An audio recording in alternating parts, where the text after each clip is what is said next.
enforcement.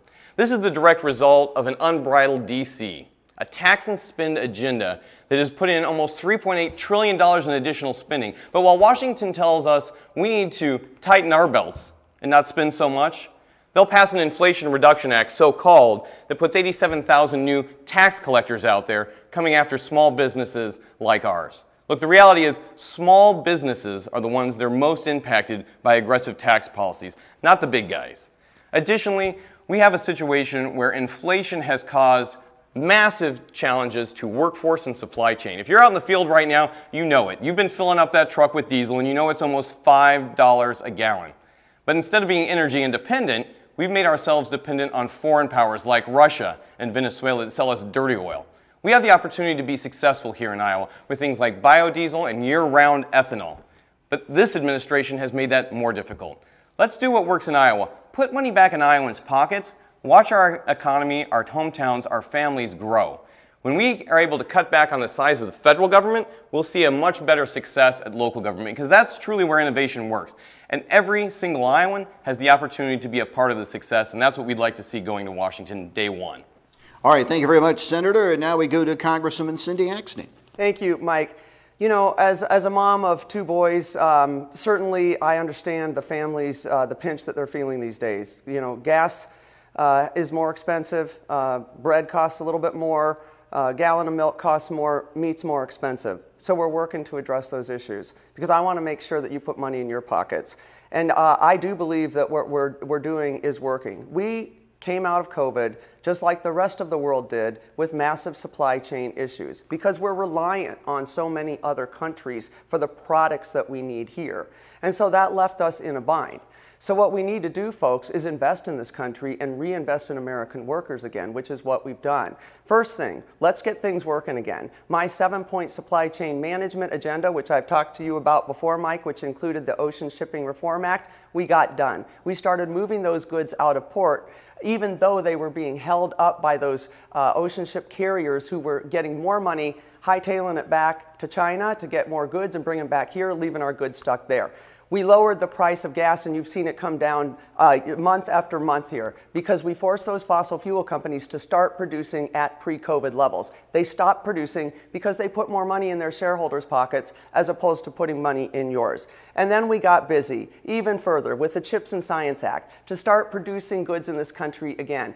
We will no longer be beholden to other countries for the semiconductor chips we need. When your car needs them, your phone needs them, your toaster needs them, and we can't get the appliances we need. We lowered the cost of your prescription drugs, putting money right in your pocket, starting with diabetes insulin, capping that at $35 a month, and moving towards dozens of drugs in Medicare throughout the next several years. Also capping your out-of-pocket expenses for prescription drugs at $2,000. And we're creating energy here in Iowa, capitalizing on my work that I've done for biofuels to expand that across the country, a year-round E15, and infrastructure, my $500 million bill to push our product throughout this country. All right, thank you very much. Your time is up. And now let's get to the next question.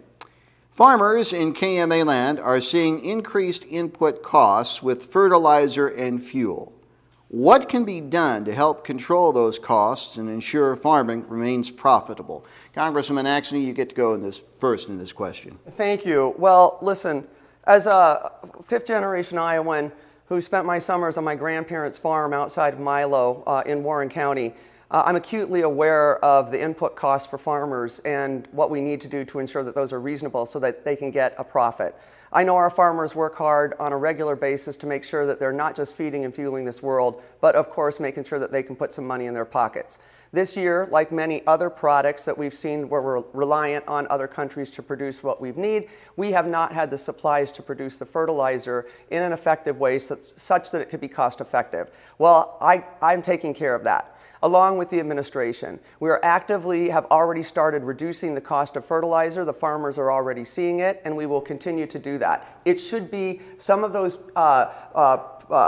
some of the products within the fertilizers should be produced right here in America, and that's something that I'm going to be pushing for. We're reliant on other countries for those key ingredients of our fertilizer, and we shouldn't be. We've got to be producing those items here in America so that our farmers don't suffer any longer. So I'm addressing that right now. And then we also passed out of the House a bill that I was a co-lead on, the Food and Fuels Act, which addresses the cost of fertilizer and creates a system such that the federal government can work with those producers and other countries to lower those costs. So we've passed a bill out of the House to allow us to do that. It's time we get this written into law with the Senate's approval. So we're actively working on making sure that those input costs come down every single day. I would also, like to say that this Food and Fuel Act addresses transparency in the market. I'm working on a bill with Senator Grassley right now and Randy Feenstra to make sure that we have cattle market transparency so that our cattle market here in Iowa can thrive, so that our producers who are being left out of the contracted market have an opportunity for a fair shake and get the best price that they can get.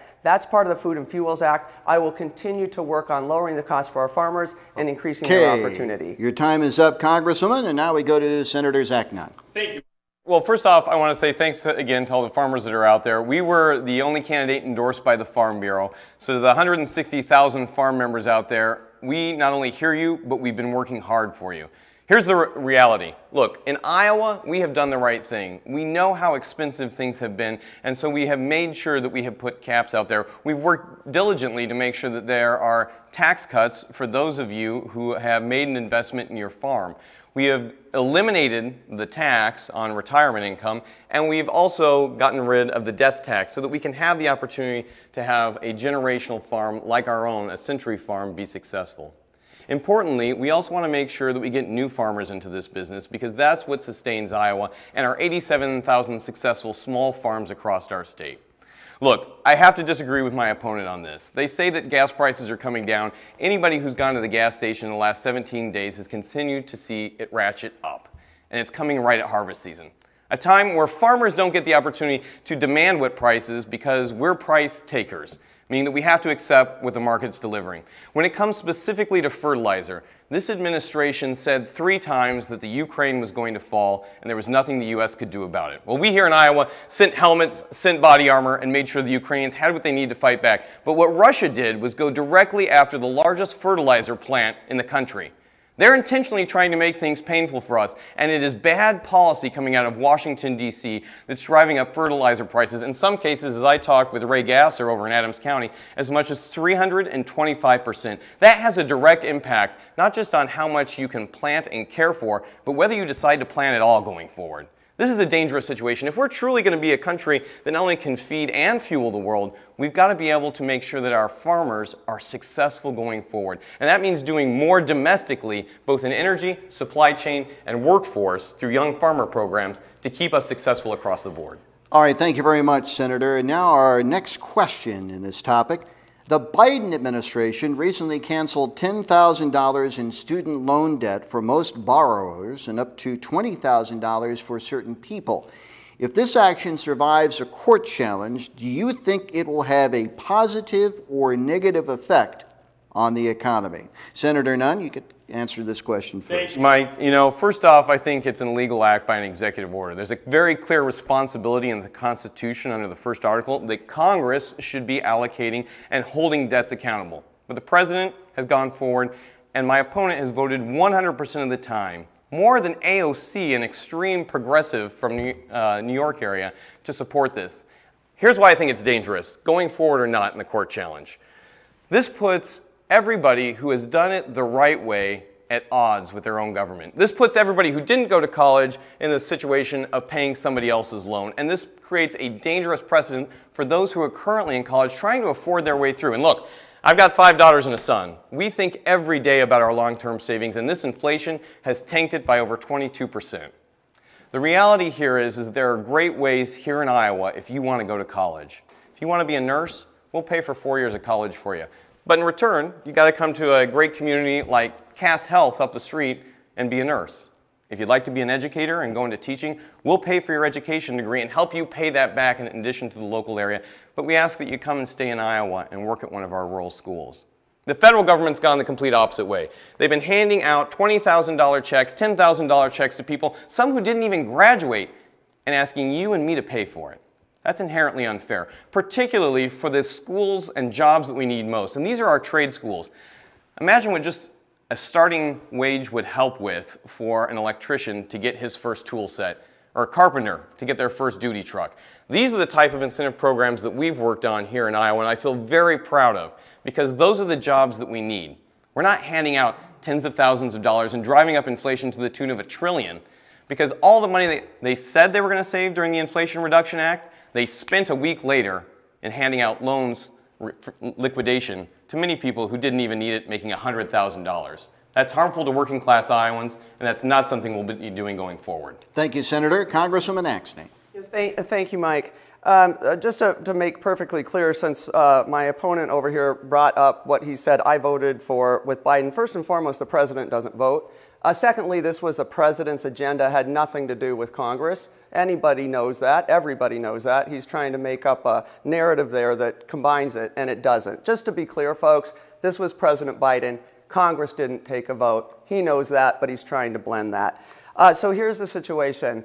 I would have done things differently, Mike, absolutely. I certainly believe that we need to make sure that we're supporting all levels of post-secondary education. Whether our kids want to do trade schools and apprenticeship programs, go to a 2-year college. We've got some incredible 2-year community colleges out here for robotics programs, so many other great healthcare programs, and of course 4-year colleges. And that's for folks who want to get retrained as well. I want you to know I care about you. We need to make sure you have the skill sets that you need. Now, in regard to the student loan debt, yes, the economists have said it will benefit the economy. That was your question, so I want to answer that. Yes, it has. And one of the key provisions in there that I like, that I want to do in other bills, and that I'm actually behind a bill on, is that we cap how much people pay back on their student loans relative to their income. No more than 5% of your monthly income then would be spent as part of this law on repayment. And that repayment goes to your loan first. That means your loan doesn't increase and your interest doesn't continue to increase. Those are the kinds of smart things that we should be doing.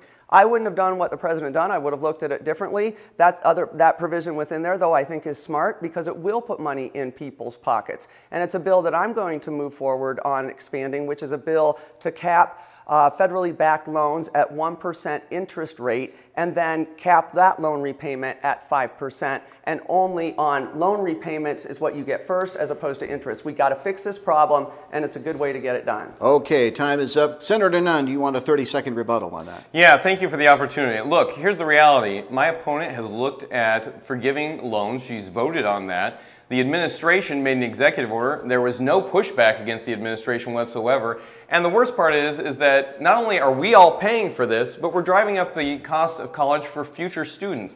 Now, universities and colleges are looking at getting a $10,000, even $20,000 bump in what they can charge students, making it even more likely only the very elite get to go to college and not everybody in Iowa. All right, then we're going to move on now to our next set of questions. The next question involves immigration and border security. That's our next topic. Recently, Florida Governor Ron DeSantis used state funds to fly illegal immigrants from Texas to sanctuary districts such as Martha's Vineyard in Massachusetts. Do you agree with this move? I'll repeat the question. Recently, Florida Governor Ron DeSantis used state funds to fly illegal immigrants from Texas to sanctuary districts such as Martha's Vineyard in Massachusetts. Do you agree with this move? Congresswoman Axne, you get to answer this question first. Yes, well, obviously we have to address immigration reform in this country, and it's something that I've been saying we need to get done for years now. Obviously to address the security at our border, but making sure that we're a country that's welcoming. We all come, from many cases, from immigrants. And so I want to make sure that the system works for all. Absolutely not do I support what that governor did. He took people's lives and played with them. It was very inhumane to do so. These were children.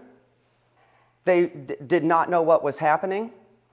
The sad thing is that too many people in the Republican Party are unfortunately making a spectacle out of the immigration issues that we face, dehumanizing people as a result of it, and actually not accomplishing anything good, making the system worse. So what we have to do, folks, is fix the problem. But we're not going to get there when governors use taxpayer dollars to fly immigrants across the country, take them out of any normalcy that they have, scare them half to death, and thank goodness for some good people in those areas where these folks landed who helped them out. Governor DeSantis should be ashamed of himself for doing this. What a stunt. Unacceptable to behave like that as an elected official in this country. If he wants to fix immigration, he can come to the table any day of the week because the Democrats are ready to do this.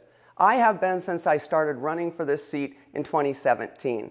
It's time we get it done, but we do not have enough courageous leaders who will step up and say, let's do this holistically.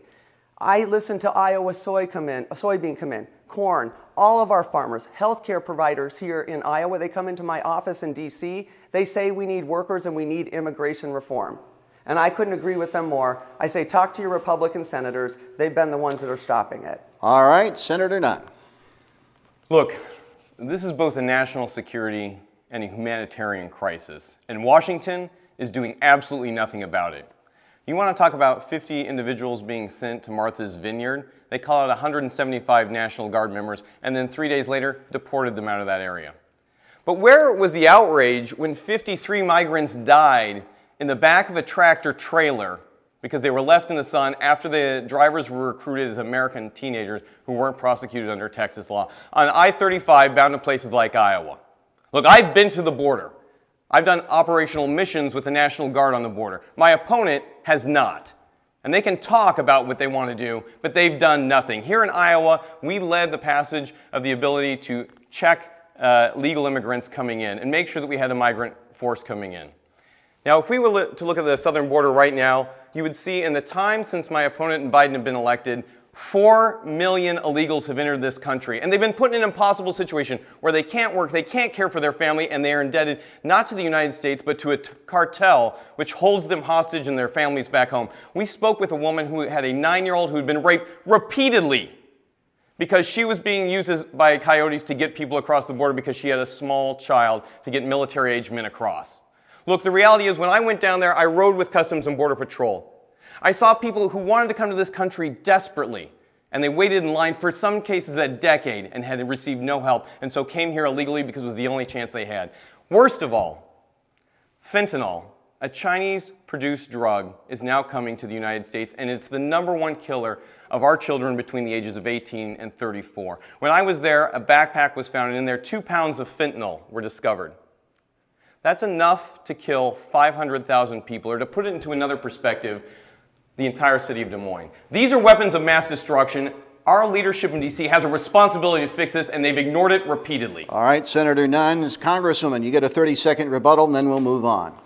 So listen, I don't need to go to the border on taxpayer dollars just to pull a publicity stunt.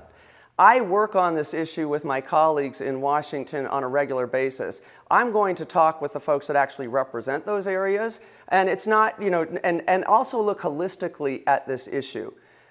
We absolutely need to protect our southern border. We also have ports of authority where we have to make sure we're addressing mostly drug trafficking as well. So there's a lot to look at here. And again, I'll go back to the fact, come to the table, and let's talk full immigration reform. Okay, our time is up on that particular topic.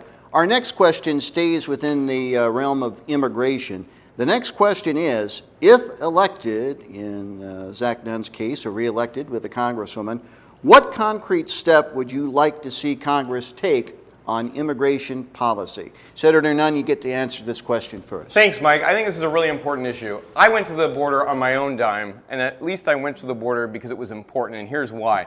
I talked with educators, I talked with farmers, I talked with people who need legal migrants coming to our country. You know, when the administration abandoned Afghanistan and the flag fell over that country, it left behind thousands of Americans, including Afghanis like Nabi Mohammadi, a guy who had done 9 combat tours with us in Afghanistan, 20 years of service, and our country abandoned him after telling him he had the opportunity to come here illegally. Well, we didn't stand by. As a veteran, we volunteered and we flew 5 aircraft over and saved thousands of Americans and their allies and brought them here. And I'm proud to say Nabi Mohammadi is now a U.S. citizen. His family is here, and they are in the process of becoming U.S. citizens. We have a pathway to bring good individuals who are highly needed into our communities successfully. But what we shouldn't do is put them in that impossible situation of 4 million plus illegal migrants coming across the border with no pathway to clear citizenship because this administration has ignored them. Here's what I'd do day one. I'd make sure we secure the border firmly, that we have a clear pathway to be able to bring migrants into our country who are needed. If you're claiming amnesty, let's pull those federal judges from across the country down to the southern border, set up 24-hour night courts, and make sure if you need to come to this country because you're being persecuted, we find you a legal pathway to get here and get to work. But if you're not, if you're coming here illegally, then you're turned around and sent away.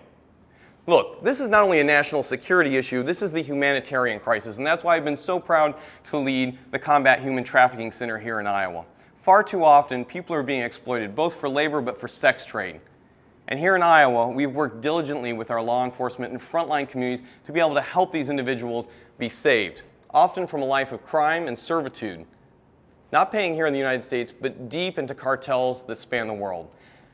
160 different countries and 77 terrorists came across the border this year. This has to stop, and the federal government's responsible for it. Okay, your time is up. Let's go to Congresswoman Axne. Thank you, Mike.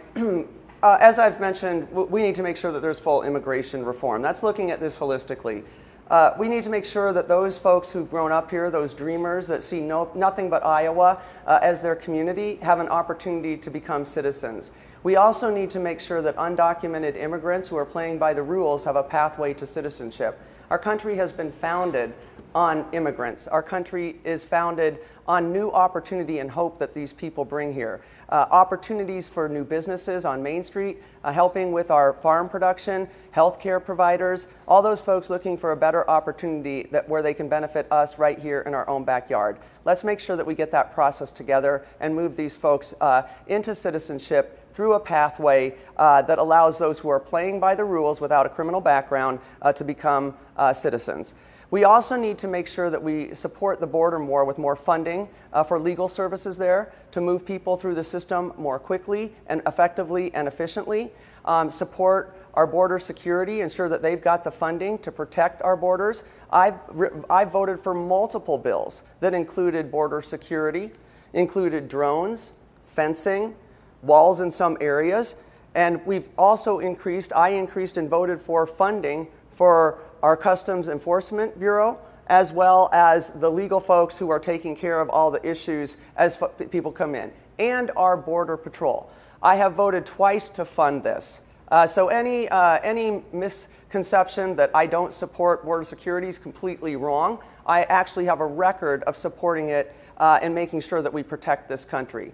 But again, I will go back to the fact that unfortunately we just don't have enough people who go to Washington and have the courage to do this. They'll talk a big talk, but they don't want to get up to the table and get this job done because they're going to be in an election year. I've told people all along, I'm ready to talk about this and get this done. It's the right thing to do for our country, and it's the right thing to do for these folks who are seeking refuge. Okay, Congresswoman, your time is up. And now let's move on to another topic in tonight's forum. The topic is abortion. Earlier this year, the U.S. Supreme Court overturned Roe v. Wade, which declared a constitutional right into an abortion. Now, the question is, do you support the High Court's decision on this issue? Again, earlier this year, the U.S. Supreme Court overturned Roe v. Wade, which declared a constitutional right to an abortion. Do you support the High Court's decision on this issue? Congresswoman, you get to answer this question first. Yeah, I support Roe v. Wade, which was the law of the land before the Republican-stacked court stripped this country from its rights. We woke up one day and our girls, our daughters, had less rights than our sons. The law of the land that we thought was part of the fabric of this country was completely thrown out the window and gutted. We should be trusting women in this country. Government does not have a right to be in our bedroom, in our bodies, in our doctor's office, or the decisions between our women, their families, and their doctors on family planning. And that's why I voted for the Women's Healthcare Protection Act to codify Roe v. Wade, because women should be making these decisions, not government. And I will stand by that every step of the way. Unfortunately, my opponent supports banning abortion in all cases. As a matter of fact, just a few months ago, and you may have seen this on TV, he raised his hand 3 times. When the moderator asked him, so you don't support abortions even in the case of rape? He said, no, I don't. You don't support them even in the case of incest? He said, no, I don't. You don't support them even in the case of a mother's life? He raised his hand, no. In 2017, this man voted for an abortion bill with no exceptions for rape or incest. No exceptions for rape or incest. In 2020, he voted for the 6-week abortion ban, which we all know most women have no idea if they're pregnant by 6 weeks.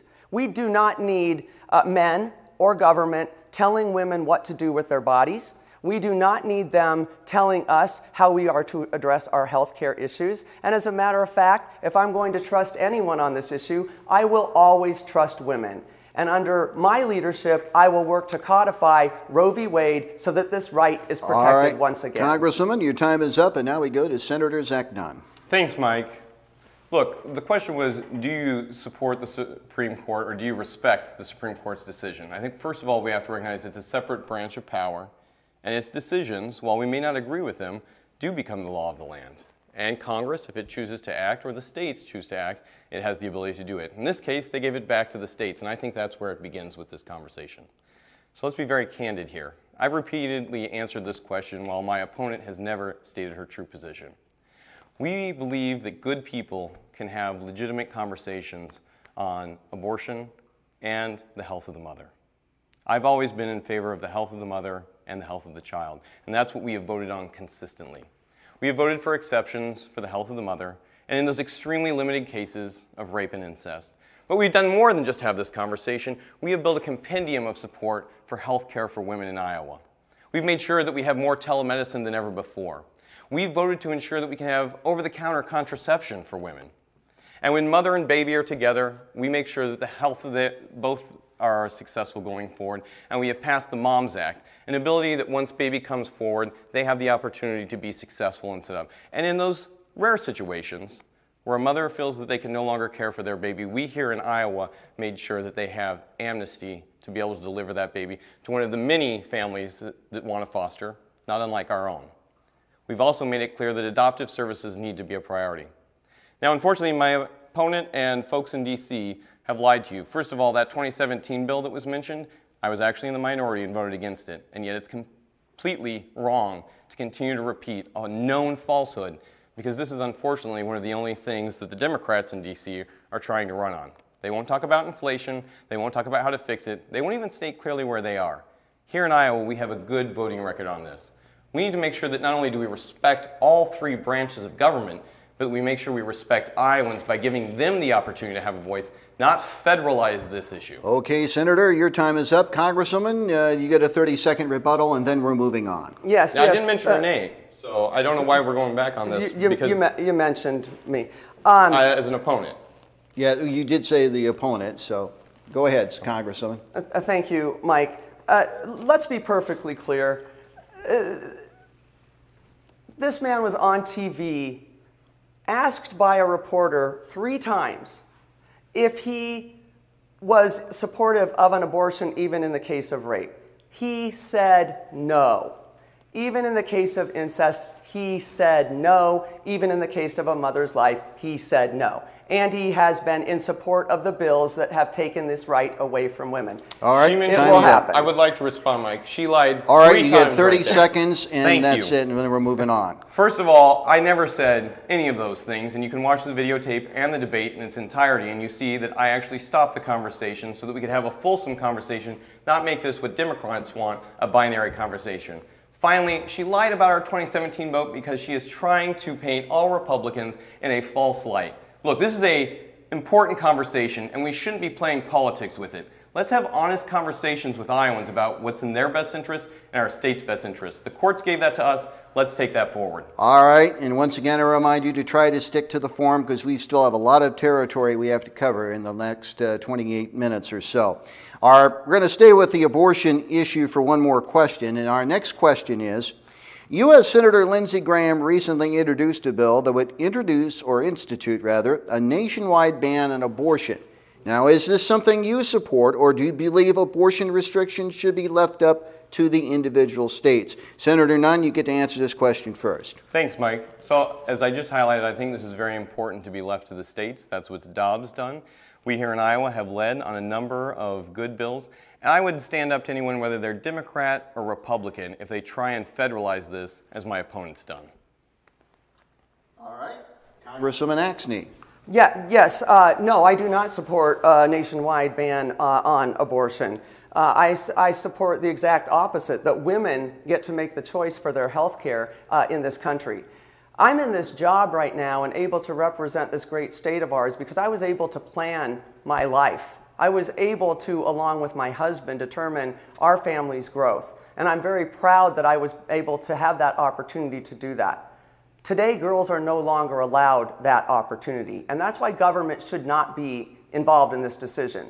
Now, whenever you hear this terminology about moving it to states for them to decide, that is code word for literally moving it to a Republican state for them to institute the 6-week fetal heartbeat bill like my opponent was in support of and that the governor wants to bring back to the table. She's already said that she would.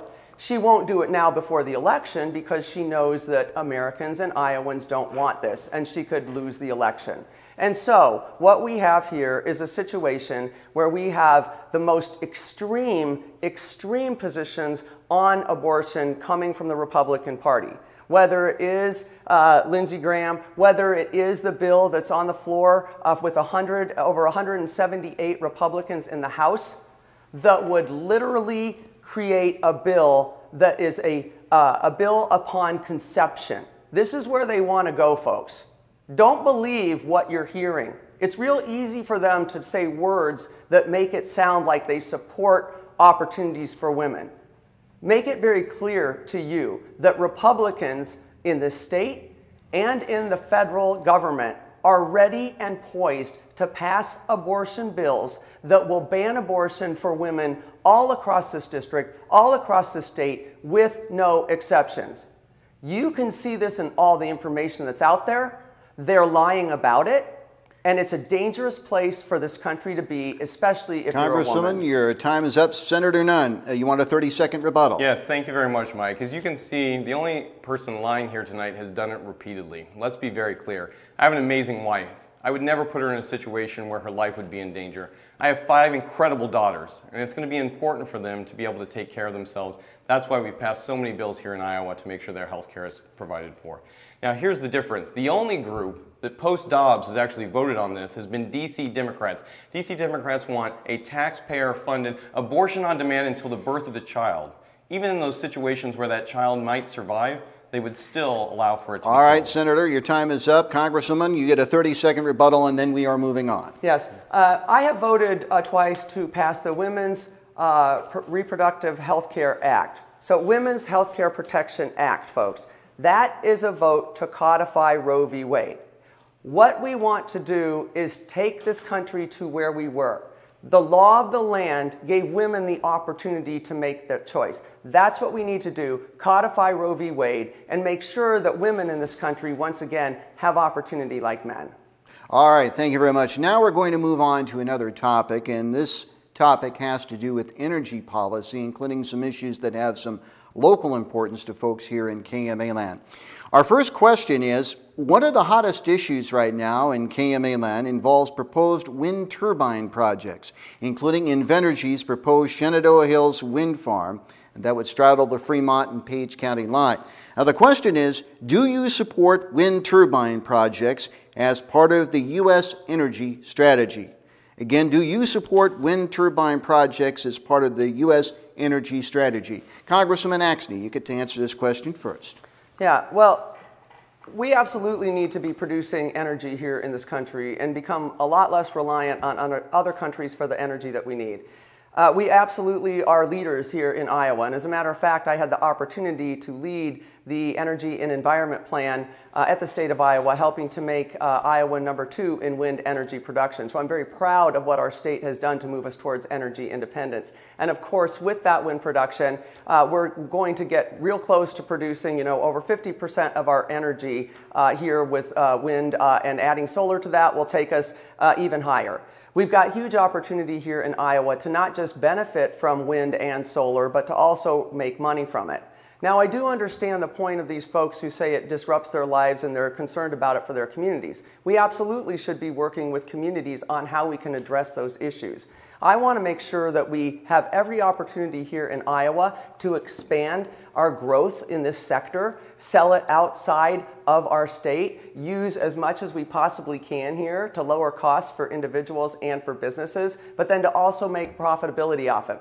Our farmers do well with wind turbines on their land. They certainly do well with the push for ethanol. And of course, as chair of the Biofuels Caucus, I will always be in support of making that our farmers have that opportunity. And thank you, Iowa Corn, for endorsing me, because I will always stand up for our farmers and push our clean fuel across this country. So I want to see us continue to expand on wind, but we certainly need to be looking to those communities and answering their questions and finding solutions. If we can upgrade these wind turbines to address those issues that these communities are facing, whether it's noise or whatever their concerns are, we should be able to do those types of things for them. It's not as if people don't want to have clean energy. They also just want to make sure that their lifestyle isn't too much impacted by it. So let's talk to those communities. Let's see what we can do. But in the end, I will always support renewable energy. All right, Congresswoman, and now we go to Senator Nunn. Thank you very much, Mike. Look, this is a self-inflicted injury, the fact that the United States is no longer energy independent.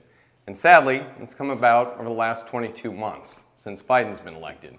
We've been from a country that does an all-of-the-above solution, not just wind, but solar, biofuel, bioethanol, renewables, fossil fuels, clean fossil fuels. But now we're buying oil from Russia at $120 a barrel, basically paying for them to attack our ally, Ukraine. At the same time, we've dived deeper than ever into the strategic fuel reserve, oil that's only meant to be used in times of war or national emergency, while at the same time shoveling barrels off to places like China. Now, I talked to a number of supervisors both in Fremont, Page, and Madison County about windmills. And for a lot of them, they feel that there's a great opportunity to have wind energy in Iowa, and it has been a successful green energy in part of our compendium of energy independence. But for far too many folks, they feel like they have no voice in how this is happening. Absentee landlords, many who live in places like California and New York and donate to people all over the world, are finding themselves enriched, while others have to live up the street from massive wind farms that can create challenges to their health, beacon all night, and become a real blight on their ability to take care of their property and land. There are things that we should be doing. First amongst these is returning it back to our county supervisors and our local government to be able to have appropriate standoff for these, and to make sure that we're not subsidizing an industry which is supposed to be able to stand on its own. Equally, we shouldn't be in a position where we have massive turbine blades that have no place to go and end up being a blight or a danger going forward. Now, I'm very much in favor of an all-of-the-above renewable energy program, and I think there's a lot that we can do in Washington to help those be successful, but we should never forget about the people who are living in the shadow of that. Folks in Des Moines and DC, you may not understand it, but they live there. All right, Senator, your time is up. Let's move on now to another question that has some local significance. Another big issue in Iowa right now, especially in our area, is proposed carbon pipeline projects, including Summit Carbon Solutions' proposed Midwest Express CO2 pipeline project that would stretch across a good portion of western Iowa. Now, the question is, do you support the use of eminent domain to acquire property for these projects? Again, the question, do you support the use of eminent domain to acquire property for these projects? Zach Nunn, you get to answer this question first. Thanks, Mike. So I think this is something that's very important, not just to Iowa, but to the entire country. If we're truly going to be energy independent, we have to make sure farmers' good can get to product area. And so that means making sure that our biodiesel and ethanol has the opportunity to do that. Carbon sequestration is a great way to capture that and move it forward. But eminent domain as a tool being used by a private entity to force through landowners is something that we need to be incredibly cautious about. Look, there's a lot of good ways to be able to move pipelines across America in ways that are safe. They're certainly better than using rail or truck, and they're far more economical in the long run with a smaller carbon footprint. Some of the best conservators in the world are farmers, and they feel very good about the opportunity to create energy right here in places like Iowa.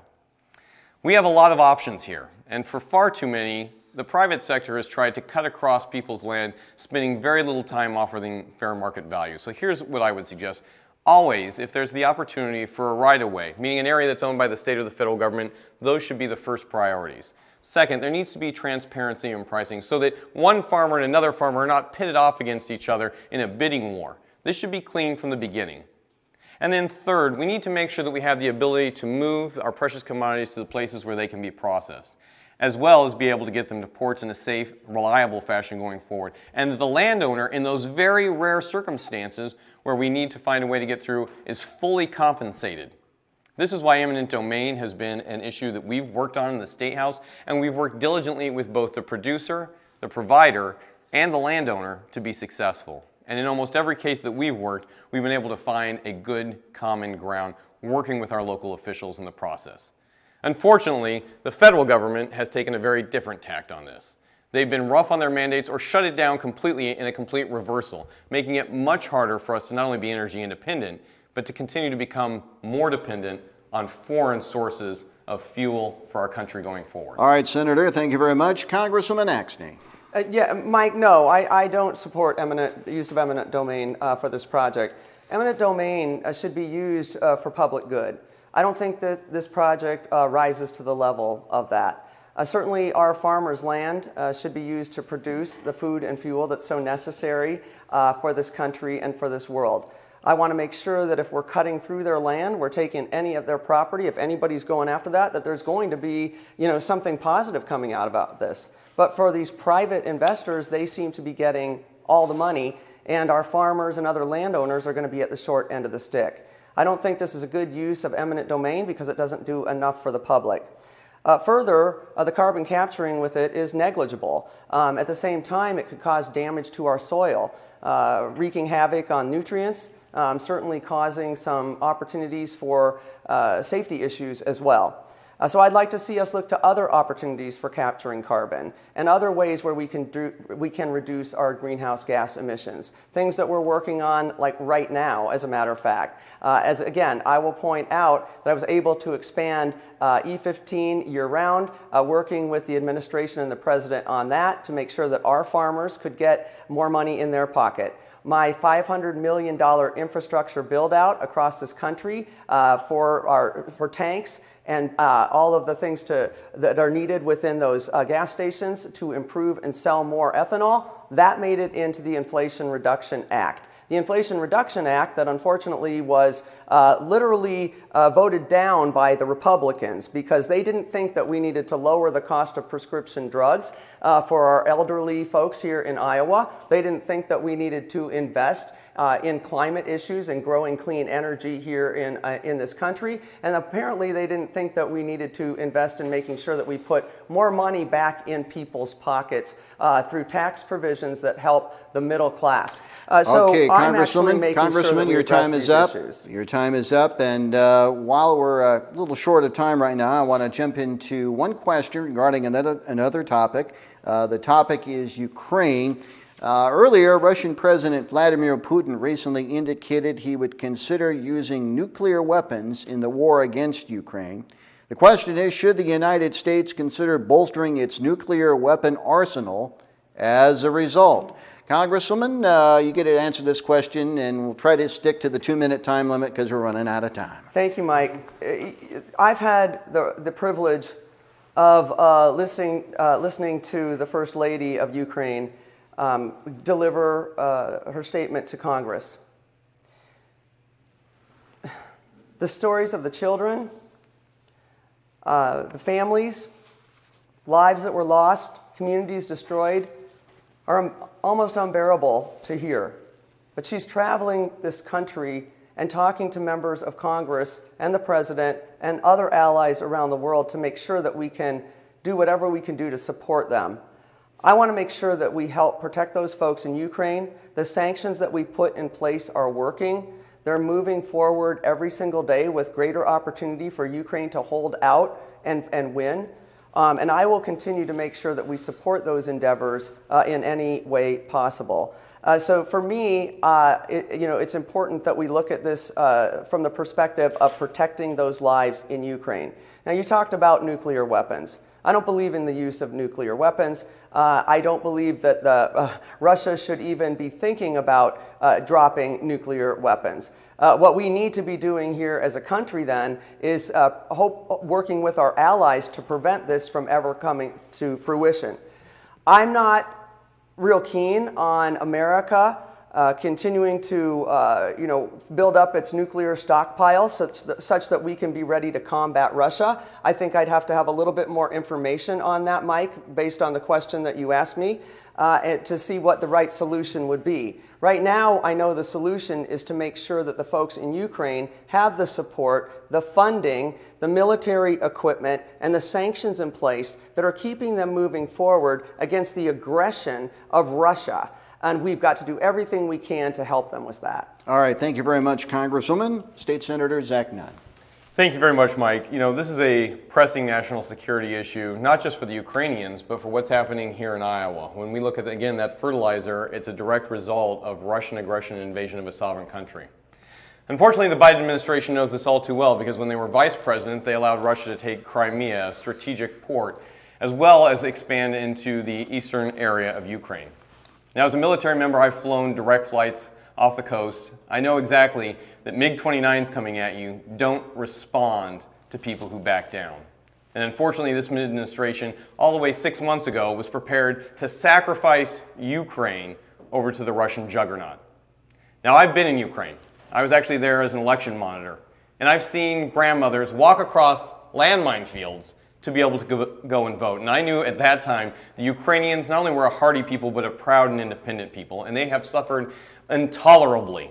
7 million people already evacuating, but going back so that their sons and husbands could fight behind. And when they asked the United States for simple things like missile defense or air protection from strikes, the Biden administration told them no.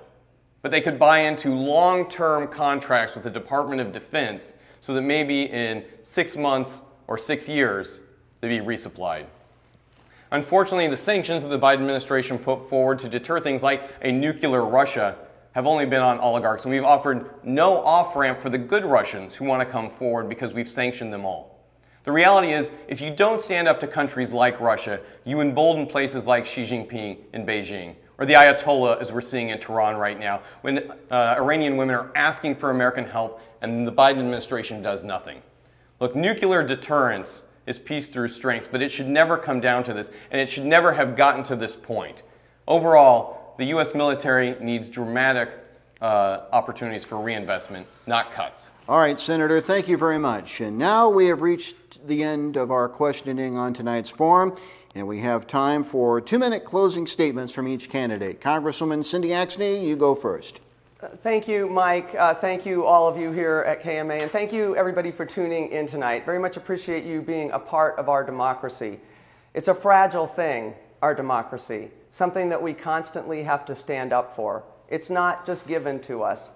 It's a right that we have, but something that we have to fight for. And I'm grateful for you participating tonight, because it couldn't be a more important time in our country's history to stand up for democracy and to stand up for the rights of people across this great country of ours. I've had the honor and the privilege of serving you for the last 4 years, being on this station every week, talking to you about the work that I'm doing. Whether it's on my bill to make sure that small towns like Shenandoah can get ahead with my Invest to Protect Act, which is a bill to help our police units, 125 and under, the vast majority of police units in Iowa, get the resources they need by not having to compete with cities like Des Moines or New York even. And right now they have to. So I'm fixing that to make sure that you have no more than a 2-hour grant program to write up, to get through, to get the funding that you need to keep our communities safe. I made sure that we kept Main Street alive during one of the worst downturns because of COVID that this country's seen, because I knew how important it was to keep money in your family's pockets. And then I decided to make sure that we did everything we possibly could to right the issues that we saw come out of COVID that aren't good for our country. The supply chain issues that we needed to solve, that we need to make sure we address for the future, which is why we're building things here in America again, because it's time we quit being beholden to other countries like China.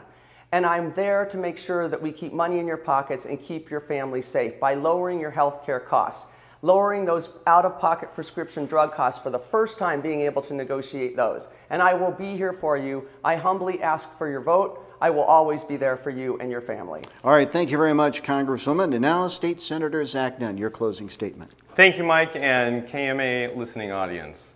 Look, are you better off now than you were 2 years ago when the Biden-Axne team came in? We've seen 40-year high inflation. We've seen the retirement of so many of us evaporate before our eyes with an 8% inflation rate.